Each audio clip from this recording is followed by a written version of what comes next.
Olá, nós vamos conhecer o Hospital Universitário da Unimar, que é o ambiente profissional do aluno de gestão hospitalar. Hoje, o hospital conta com cerca de 300 profissionais cadastrados no corpo clínico, entre eles médicos, fisioterapeutas, nutricionistas, psicólogos, entre outros. Há uma média de 1.500 colaboradores entre funcionários diretos e indiretos. Hoje o hospital conta com um programa de residência médica em várias especialidades, como por exemplo cirurgia geral, pediatria, obstetrícia, entre outros.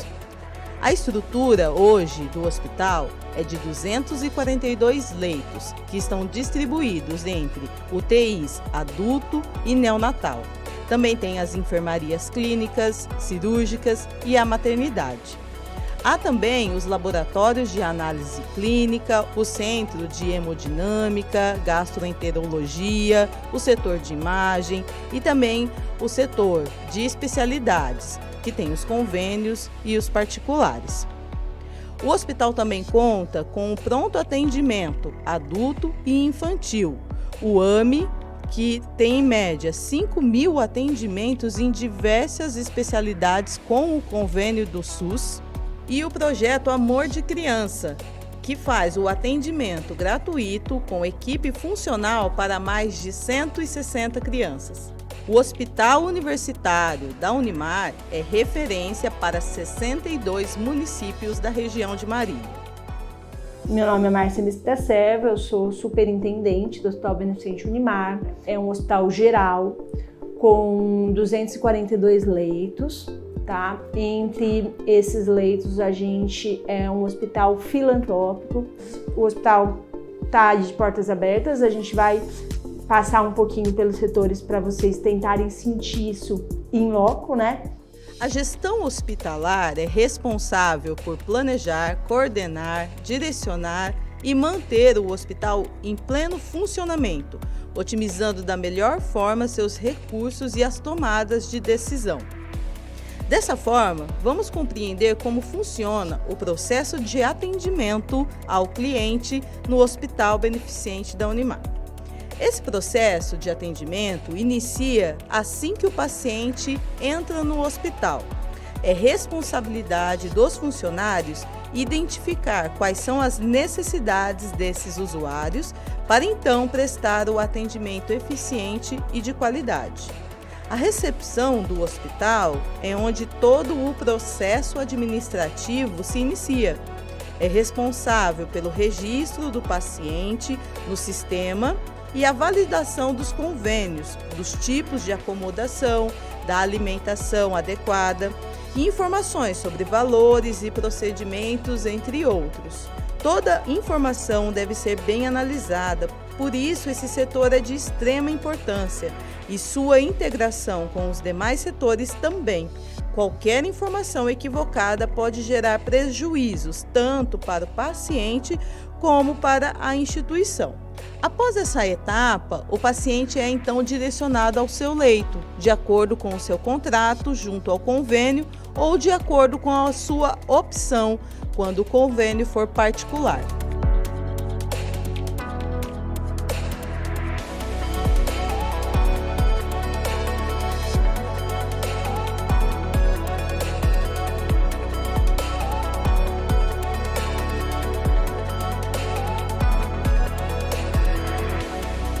Assim que estiver acomodado, a equipe assistencial fará a anamnese e o mesmo será preparado para o início do tratamento clínico ou cirúrgico.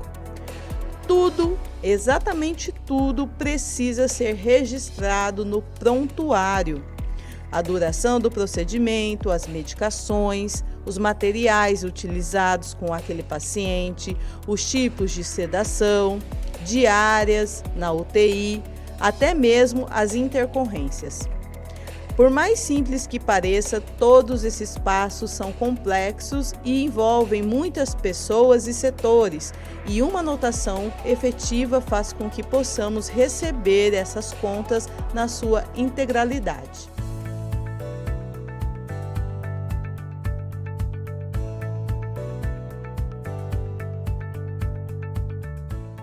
hospitais filantrópicos, eles têm que atender a portaria do SEBAS, que a portaria do SEBAS, ela é dentro do Ministério da Saúde, né? A gente tem que cumprir uma série de requisitos e um deles é que a gente tem que fazer 60% de atendimentos ao SUS.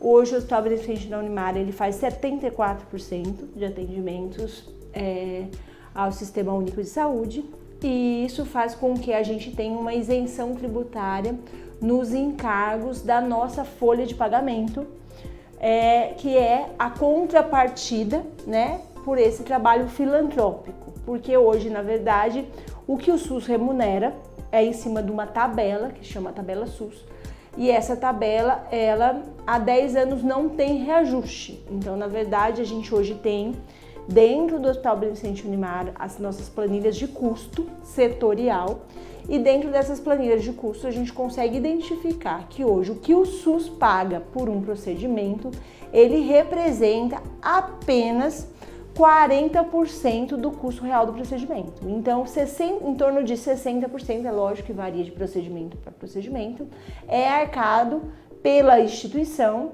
e aí vem, né, a lógica da questão da filantropia. Essas contas não fecham, tá?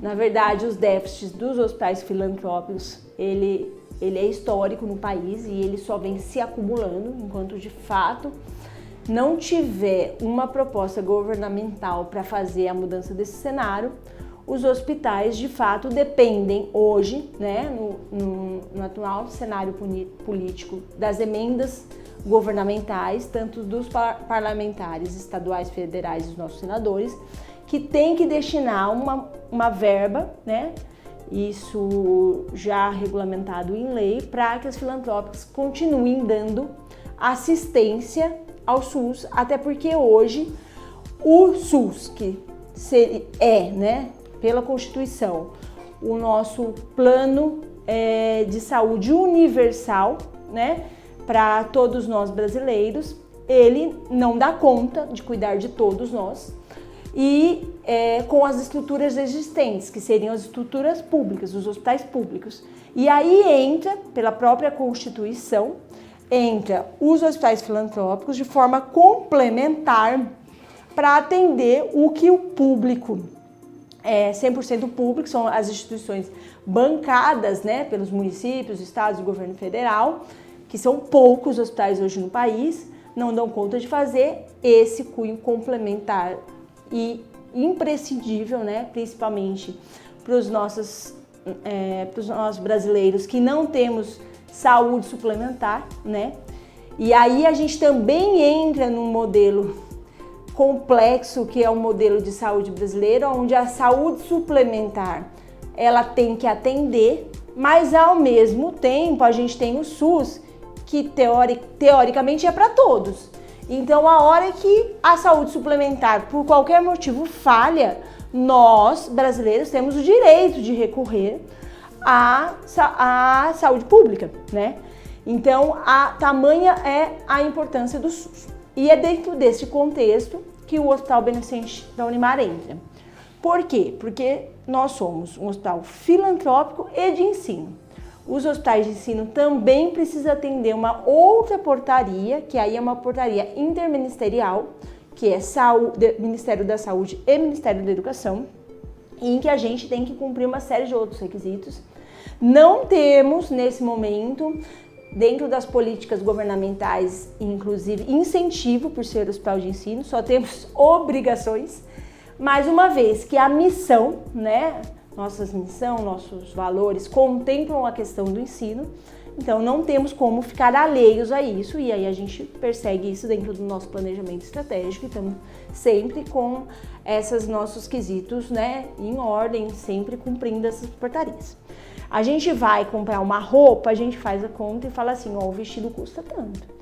Quer pagar, paga, não quer, não quer. Aqui não, a gente tem que fazer uma conta, aí a gente chega no valor que o tratamento custa tanto. Aí um olha pra cara do outro e fala, mas não tem ninguém pra pagar esse tanto. Então não dá para tratamento custa tanto.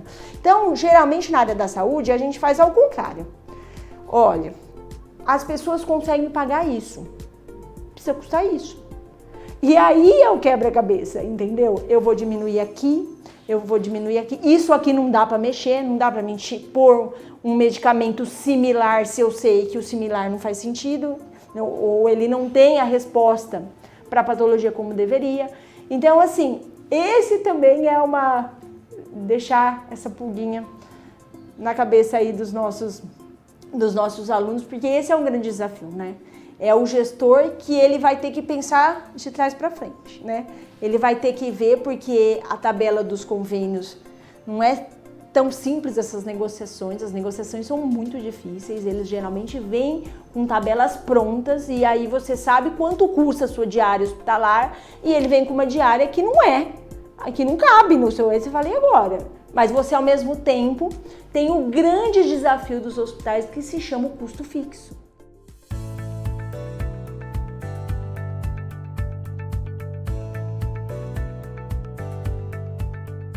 Meu nome é Tânia, sou farmacêutica, responsável e gerente de suprimentos da BH1. Sou formada na Unimar. Trabalho aqui há 22 anos. O nosso serviço, o nosso dia a dia é gerenciar e administrar o nosso estoque, desde a compra até o final, que é o paciente. A compra é realizada através do portal de cotações apoio que nós temos online, que é para o Brasil inteiro, cotação via online. Após fazer essa cotação, é remetida à diretoria administrativa, onde a diretoria aprova a compra, onde começam a chegar as mercadorias. Chegando a mercadoria, é realizada no almoxarifado a conferência com a nota para que tudo esteja certo. Após a conferência, é dada entrada na nota, onde o almoxarifado já distribui para os setores que estão necessitando. O maior estoque é da farmácia, onde fica o estoque que a gente dispensa aos pacientes. E o almoxarifado que dispensa para o sindicus.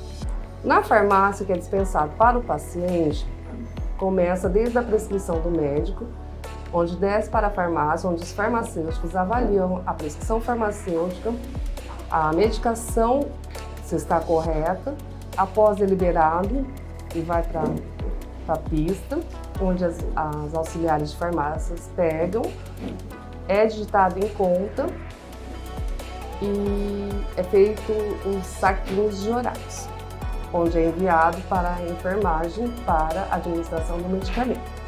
Na CAF, onde fica o nosso estoque, de um mês, ela recebe do almoxarifado, confere, etiqueta, temos uma máquina até que etiqueta todos os medicamentos para nada ocorrer errado. Depois temos uma segurança aí, porque são farmacêuticos que fazem o cadastro e o estoque é contado diariamente, nosso estoque bate. E a CAF repõe todas as farmácias que nós temos, para após dispensar para o paciente. Esse é o nosso trabalho, essa é a nossa rotina do dia a dia. No hospital aqui, como a gente tem uma estrutura de 8 andares, né? Então a gente trabalha tentando sempre otimizar a questão da logística, que em qualquer espaço é extremamente importante, tanto para reduzir custos e para ganhar mobilidade, né, do nosso cliente, que é os pacientes, do nosso cliente, que é o médico, né? A gente, no âmbito hospitalar, a gente sempre se depara com algumas questões dúbias, né? Que é a questão do médico. Tem hora que ele é nosso cliente, a gente precisa que ele, né, atender todas as expectativas dele, para ele fazer bem o papel dele para o nosso outro cliente, que é o paciente, né? E tem hora que, na verdade, ele é o nosso colaborador, né? Porque ele está aqui, nós que estamos dando toda a infraestrutura, estamos trazendo o cliente paciente e, às vezes, apenas solicitamos ele para atender o nosso cliente. Então, assim, alguma das peculiaridades do espaço hospitalar que a gente se depara o tempo inteiro, né? A gente tem a questão, aí a gente fala, né? Vamos ter um olhar muito carinhoso para essas áreas assistenciais, porque é lá que tudo acontece, mas tudo só vai acontecer de forma adequada se de fato esses setores de apoio funcionarem a contento e trabalharem de fato como fornecedores, né, para essa área assistencial. Então aí a gente entra todas o cenário de apoio, que é tão importante como o assistencial, que é a questão da nossa linha de suprimentos, né? Que aí vai desde o fornecimento de material, alimentação, todo o complexo de suprimentos. A gente vai também, tanto na questão, a importância de um setor de compras dentro do hospital é gigante, né? Porque, na verdade, eu não estou comprando só, porque eu também compro batata, arroz, feijão, e tudo isso precisa estar com seus prazos, com a sua qualidade confiável, porque isso, né, uma alimentação inadequada que a gente come num restaurante, tudo bem, a gente vai ficar mal, mas vai dar tudo certo. Agora, se a gente se alimentar errado dentro do hospital, a gente pode morrer por isso. A questão dos suprimentos, né, a gente tem algumas experiências que é legal compartilhar aqui também com o grupo, que é assim, eu já tive vários profissionais liderando setores de suprimentos, e neste momento a minha gestora é uma farmacêutica, né? Aí você fala, nossa, mas farmacêutica lidar com suprimentos? E o que eu fico percebendo na área da saúde é que a gente não tem muito regra, né? A gente precisa ver se a pessoa entendeu a complexidade do setor que ela tá, né? Porque aí a gente vai, de fato, entendendo qual é a carência técnica e a gente vai buscando, junto com o nosso RH, processos de formação, uma vez que a gente entende que o profissional que está aqui dentro tem perfil. Então isso eu acho que é uma coisa muito legal também para os nossos futuros gestores aí da área da saúde, porque senão a gente também fica meio desanimado de ficar procurando no mercado profissionais prontos, né? O mercado da saúde, ele virou um mercado gigante, né? E ele só tem espaço para crescer, porque graças à tecnologia, graças à ciência, né? A gente está tendo muitas estratégias de cuidado. E graças a Deus nós todos vamos ficar muito velhinhos e vamos precisar de muitos cuidados. E aí, quanto mais gestores preparados, fazendo conta para que esse cuidado seja pagável, porque também tem esse o desafio, né? A gente acabou de viver uma pandemia, né? Os hospitais não estavam preparados, né?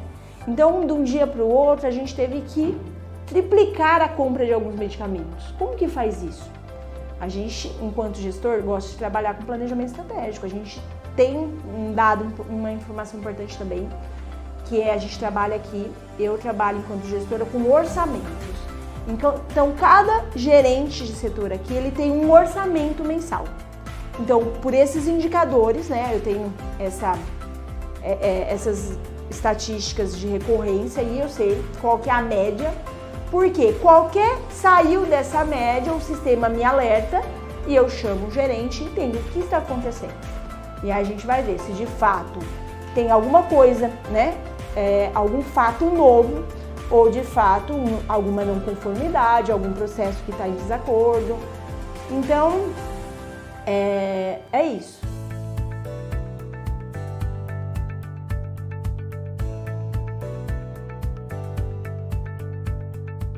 Olá, o meu nome é Thiago, sou analista do escritório de qualidade do hospital e vim contar um pouco sobre a nossa rotina no escritório de qualidade.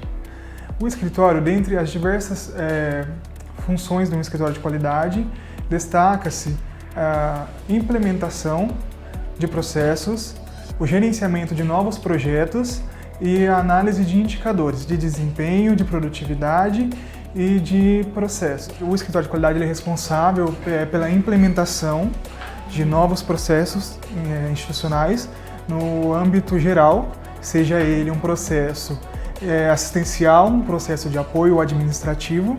Então, o escritório de qualidade ele é o polo de apoio a todas as áreas, esse desenvolvimento de processos e de melhorias de processos. Às vezes a gente já tem um processo em andamento, desenvolvido, mas que nós podemos identificar algum plano de melhoria dentro desse processo, através dos nossos indicadores. Porque os indicadores nós conseguimos mensurar o que vai bem nesse processo, o que pode melhorar, o que nós podemos desenvolver de novo, sempre com foco na qualidade da assistência ao paciente. Olá, eu sou Bruna, sou enfermeira, sou supervisora de qualidade do hospital e vim aqui explanar um pouquinho a mais do que o nosso analista falou sobre o nosso escritório de qualidade. Além de todos esses indicadores, né, de promoção de saúde, nós fazemos também a prevenção e a promoção, né, de saúde, minimizando erros e visando sempre a qualidade do atendimento do paciente no Hospital Unimar. Além disso tudo, nós somos polo do Núcleo de Segurança do Usuário, que tem como pilar as 6 metas de segurança internacionais, né? Assegurando assim as boas práticas. Além disso, nós temos a gestão de risco, onde é notificado os eventos adversos, além de melhorias, sugestões, e nós, além de tudo, fazemos o planejamento, plano de ação, análise desses conteúdos. Falando aqui da questão dos POPs, né? Hoje a gente trabalha com procedimentos operacionais padrões em todo o hospital, em todos os setores. Então, tem de fato, né, uma padronização de tudo que a gente vai fazer aqui, que a gente já sabe que funciona. E aí, diante desses POPs, a gente tem que, inclusive, estar de 1 em 1 ano, tá checando se a gente precisa de atualizações, se teve mudanças de produto, se teve alguma coisa nova, melhor do que a gente já está fazendo, ou a gente tem um POP e esse POP às vezes mudou o perfil de profissional, então ele não consegue fazer aquele POP, nós temos que adaptar. Então isso é uma coisa muito importante. O POP, ele não pode ser uma coisa meramente burocrática para a gente apresentar, para ganhar nossas qualificações, né, que isso no âmbito hospitalar também é muito rico. A gente tem hoje a questão das acreditações, né, e aí para isso a gente precisa realmente estar com tudo muito protocolar, mas o que a gente acredita de fato é que esses protocolos são para garantir a existência de existir do hospital, que é uma assistência de qualidade. Então a gente tem muito cuidado nessa questão de que os nossos protocolos não virem simplesmente um processo burocrático e que de fato eles traduzam o que está acontecendo na prática, tá? Isso é um desafio porque são inúmeros, não conseguiria aqui falar o número porque são muitos, e aí por isso que a gente trabalha muito firme em cima das gerências setoriais, né? Tanto da linha assistencial como de apoio, no sentido de que cada um fique muito atento com esses processos, uma vez que eles têm propriedade sobre as atividades que cada setor desenvolve.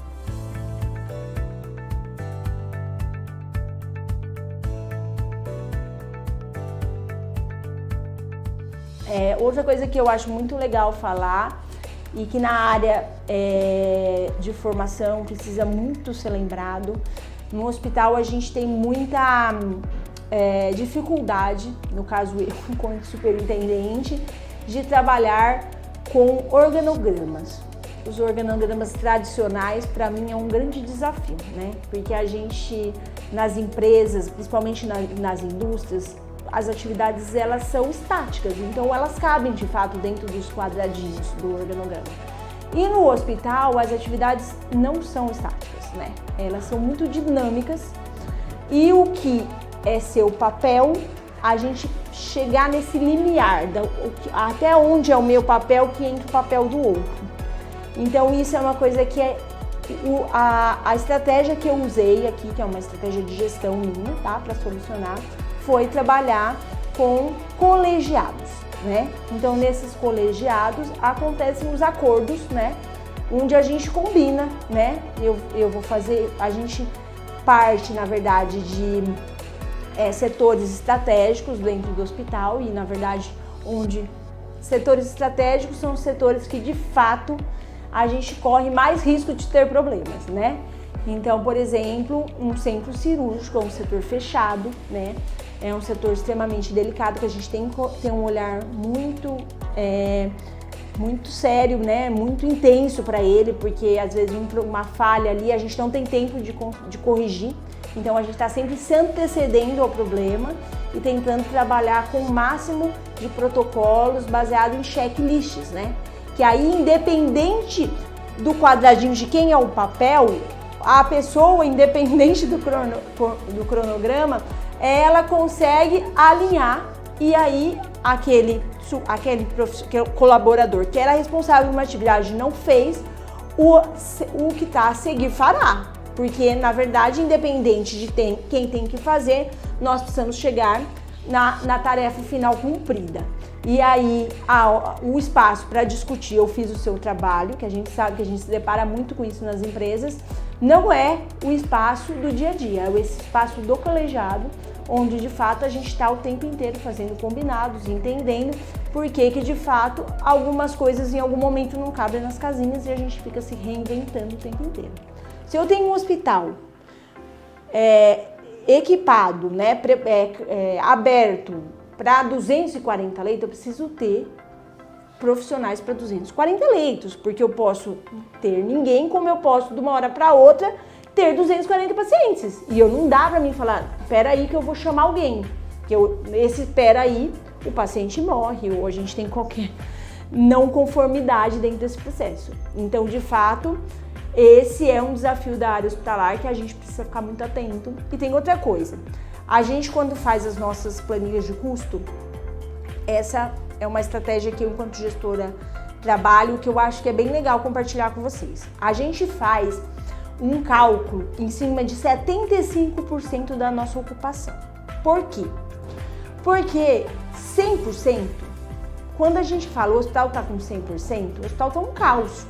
Tem gente esperando, tem gente na porta esperando, tem gente na recepção esperando, tem muita gente descontente, porque a gente tem o time do giro do leito, né? Então, assim, a pessoa interna de manhã, ela tem o tempo de sair de alta para entrar o paciente da noite. Então, assim, o número, né, justo, que já é justo, tá? Quando a gente está com 85% de ocupação, é o melhor cenário para a estratégia hospitalar.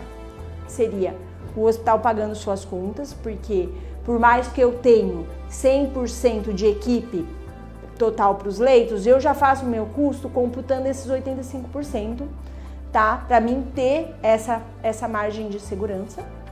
E porque também eu tenho a questão dos absenteísmos, né? A gente que é outro indicador muito importante que a gente trabalha. E aí, a hora que eu falo de indicador, tem uma coisa super interessante na área da saúde, que a gente tem em todas as áreas, né? Acho que tal, até na indústria a gente também vê isso, mas assim, que é a questão da sazonalidade, né? Tudo interfere. Então, assim, equipe médica também são pessoas, também viajam com seus filhos, que também saem de férias. Então, tem períodos que, de fato, a gente tem uma queda de produção e que são agentes externos que a gente não consegue intervir, né? Porque a gente não consegue combinar com o parceiro, né? Que é o nosso cliente, porque a gente trabalha aqui, na verdade, importante pontuar isso também, nós somos um hospital de corpo clínico aberto. O que é corpo clínico aberto?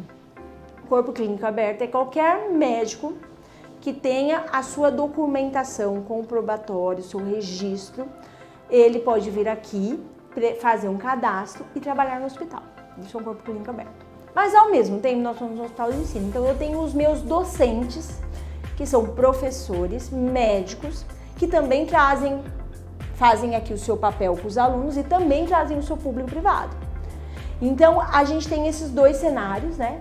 E aí, alguns eu posso combinar, né? Que esses que de fato eu tenho uma relação diferente de trabalho, porque eles são parceiros da academia. Eu posso combinar, doutor, vamos, né? Não sair todo mundo de férias pra gente não ficar com essa ociosidade, que é muito ruim pra gente fechar a conta. A gente combina. Mas a gente tem um cenário de profissionais que são tão importantes quanto para nós que eu não consigo combinar. Então, o que a gente faz? A gente, por estar há 22 anos no mercado, a gente puxa esses indicadores e a gente vai fazendo simulações de cenários e pensando o pior cenário, o melhor cenário, para a gente programar tanto férias de funcionário, para a gente programar as folgas, para a gente... Então, e até criar estratégias de atrair, né? A gente pode pegar aí, por exemplo, a maioria dos médicos não gostam de operar no final de semana. No final de semana eu tô com o hospital preparado para trabalhar como se fosse dia de semana. Por que não fazer estratégias para que seja atraente para o médico trazer o paciente dele? Então, assim, a gente precisa realmente, dentro do hospital, ter muito cuidado e muita atenção aos indicadores, porque, de fato, eles vão garantir a sobrevivência de uma estrutura que, assim, é tão sensível a muitos fatores externos, muitos, né? A gente acabou de viver uma pandemia, né? Os hospitais não estavam preparados, né? Então, de um dia para o outro, a gente teve que triplicar a compra de alguns medicamentos. Como que faz isso? A gente, enquanto gestor, gosta de trabalhar com planejamento estratégico. A gente tem um dado, uma informação importante também, que é a gente trabalha aqui, eu trabalho enquanto gestora com orçamentos. Então, cada gerente de setor aqui, ele tem um orçamento mensal.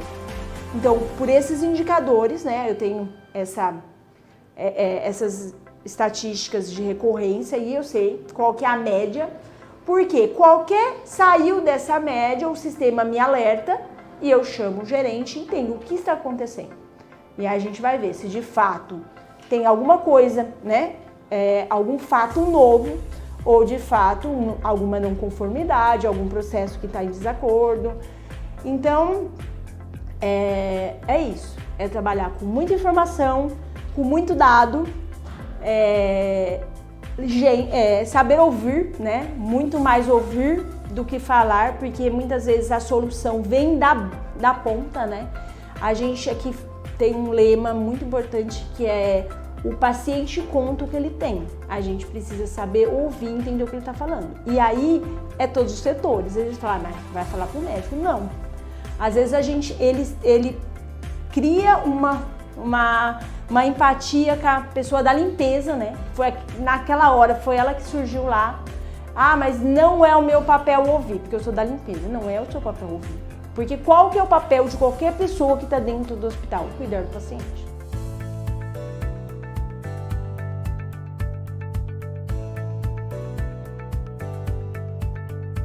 Meu nome é Wilson, eu sou o supervisor da lavanderia do hospital da Unimar, do ABHU, e a gente recebe a roupa diariamente do hospital, dos setores, processamos essa roupa para mandar de volta para o paciente em condições de higiene 100% para o uso.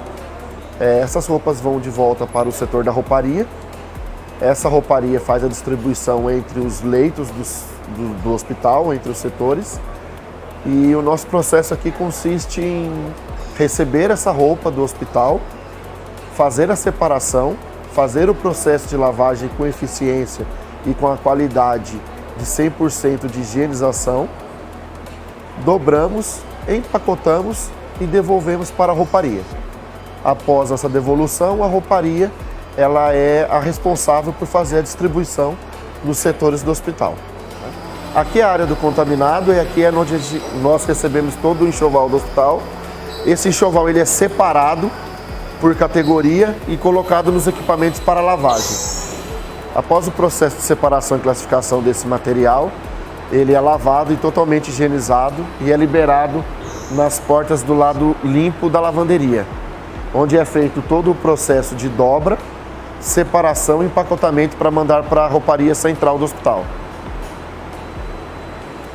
Desse lado da dobra é onde vem todo o kit do centro cirúrgico, campos, tendas e aventais médicos.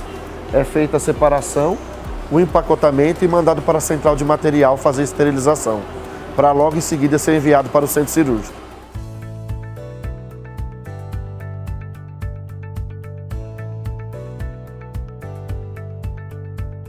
A gente trabalha também com a questão dos indicadores. Isso também acho que é muito importante saber. Hoje a saúde, ela não dá para viver sem informação. Na verdade, nenhum setor hoje se vive sem informação. E na saúde, muito menos, né? A gente hoje aqui no Hospital Beneficente Unimar, a gente trabalha com um software de gestão e um software que é o mesmo software do prontuário eletrônico. Então, o caminho do paciente hoje dentro do hospital, ele é de forma eletrônica, certificado, tá? Assinatura digital. Então, teoricamente, a gente não precisaria mais imprimir papel. Nós estamos na busca dentro do nosso planejamento estratégico para virar um hospital sem papel. Por que isso? Por N fatores, né? A hora que a gente elimina o papel, a gente elimina a chance de perder algum atendimento para o paciente, a gente elimina A gente faz com que todos os profissionais alimentem o sistema, contando tudo que foi feito para o paciente e que de fato essa informação não se perca, né? Porque o papel se perde. E a questão do prontuário eletrônico, ele é extremamente seguro, tá? A gente tem uma questão de um arcabouço tecnológico todo por trás de segurança, com backups, com infraestrutura salvo em nuvens, outra que é os CDs que a gente deixa em cofres. Então, assim, é extremamente seguro, né? E a questão de você também não manipular dados, uma vez que tem assinatura eletrônica, ela é feita no ato, você não consegue posteriormente voltar lá depois de um incidente e falar, esqueci de anotar uma coisa. Não é possível. Então dá uma confiança, né, tanto para a nossa equipe como para os nossos clientes, tanto médicos como pacientes. Então esse é um cenário que a BHU já assumiu e já pôs em seu planejamento estratégico em um período de 12 meses, sermos um hospital sem papel, fazemos tudo de forma eletrônica. Isso ainda não acontece porque a gente vai precisar, como em tudo dentro das empresas, fazer os combinados com os nossos parceiros. Quem são os nossos convênios? Hoje os convênios querem as faturas impressas, eles querem ver, eu preciso imprimir esses documentos que eles querem folhear, uma questão cultural, né? Então, como toda a questão tecnológica, a gente está num processo disruptivo, de mudança de fato, né? De todo mundo começar a entender que a gente dá para fazer toda essa informação, olhar pela tela do computador, que dá para a gente, o convênio também vai poder auditar pela tela do computador. Outra questão também importante da forma como a gente trabalha aqui, hoje a gente trabalha com as auditorias concorrentes. O que é isso? As auditorias concorrentes, a gente fez uma parceria com os principais convênios, né? Hoje, nosso principal convênio em termos de faturamento e de atendimento é a Unimed. Então, a gente tem um auditor da Unimed aqui dentro do hospital e que ele faz a auditoria não quando o prontuário, o atendimento do paciente se encerra. Ele faz a auditoria, checar se está tudo certo, se o que foi feito do paciente está dentro do protocolo, e dentro do prontuário. Se o que a gente está cobrando foi de fato o que foi dado, tá tudo lá, durante o atendimento. O que a gente ganha com isso? A gente ganha tempo, né? E a gente, de fato, a gente enquanto hospital, a gente quer resolver o problema. A auditoria não pode ser só para apontar o problema. Então a gente precisa que essas auditorias virem plano de ação para que elas não se repitam. E aí a hora que eu falo da importância da gente ter um software que nos dê ferramenta para que a gente acompanhe esses indicadores e comece a entender, né, se os erros de ontem não são os erros de hoje. Porque é isso aí, eu falo que no hospital, se a gente realmente não mensurar com o indicador, quem faz gestão vira um bando de gente frustrada, porque problema vai ter todo dia. Eu falo que a gente tem que ter a consciência de que o problema que a gente está resolvendo hoje é um problema novo. Porque o problema de ontem já foi solucionado e nós já temos uma estratégia para ele e ele não é mais problema, ele é solução. Então essa eu acho que é o grande norte da gestão hospitalar, né? Qualquer um que se propõe a entrar nesse espaço complexo precisa mentalizar isso. Eu preciso entender onde eu estou, quais são os problemas hoje, quais são os indicadores que eu estou medindo esses problemas. E aí eu vou fazer planos de ação, eu nunca vou estar sozinho nesses planos de ação, eu vou ter vários setores envolvidos e esse sempre é o grande desafio, porque conversar com a gente mesmo é muito fácil, o duro é conversar com pessoas que pensam diferente da gente, que vê o problema de forma diferente, não menos importante, mas, né, aí a gente juntar tudo isso, priorizar, isso é muito importante, porque também a gente fala, mas também vou para um lugar que só tem problema? Não. Vamos priorizar o que de fato impacta e aí o que impacta é o que de fato pode dar um desfecho desagradável para o paciente. E isso tem que estar nos espaços de conversa de qualquer setor. Então, a hora que eu vou discutir com a equipe de limpeza, eles precisam ter claramente que eles não trabalham numa empresa, eles trabalham no hospital. Então, assim, não dá para falar assim, Não, a gente... limpeza é limpeza. Não, limpeza de hospital é limpeza de hospital. Né? Nutrição é nutrição. Comida se faz em qualquer lugar igual. Não, comida de hospital se faz diferente, porque nós estamos no hospital. Então, esses são alguns cenários que a hora que a gente, de fato, abraça o processo da gestão hospitalar, a gente precisa estar o tempo inteiro enxergando isso e mostrando que os profissionais que vão trabalhar nessa área, independente de serem na área de apoio, eles são profissionais de saúde.